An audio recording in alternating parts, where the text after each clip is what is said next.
लाडकी बहीण योजनेचे जून जुलै महिन्याचे पैसे आमचे आले नाहीत, आमच्याकडे पडताळणीची प्रक्रिया सुरू नाही किंवा आम्ही अंगणवाडी सेविकांकडे गेल्यास त्यांना काहीच माहिती नाही, मग आमचे योजनेचे पुढचे पैसे जमा होणार का, असा प्रश्न लाडक्या बहिणी करत आहेत. तर त्याबाबतची माहिती आपण या रील मध्ये घेणार आहे, त्यामुळे रील शेअर करायला आणि अशाच कामाच्या माहितीसाठी अपडेटसाठी आपल्या हक्काच्या पेजला फॉलो आणि सबस्क्राईब करायला विसरू नका.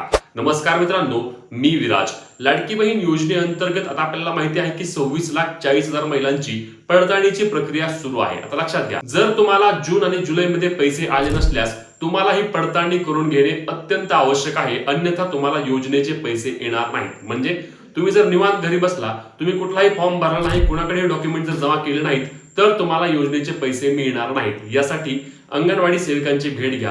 अंगणवाडी सेविकांकडून होत नसल्यास तालुका लेवलला जा, पंचायत समितीमध्ये जाऊन तुमच्या महिला व बालविकास विभागाच्या प्रकल्प अधिकारी यांची भेट घ्या. तिथून तुम्हाला नक्कीच काही ना काही माहिती मिळणार आहे आणि ती माहिती मिळाल्यानंतर तुम्हाला योजनेचे पुढचे पैसे मिळणार का नाही हे देखील तुम्हाला समजणार आहे. परंतु तुम्ही घरी बसला, तुम्ही यामध्ये कोणत्याही प्रकारचे डॉक्युमेंट दिले नाहीत किंवा पडताळणी करून घेतली नाही, तर मात्र योजनेचे तुमचे पैसे बंद आहेत आणि ते पुढे तुम्हाला येणार नाहीत.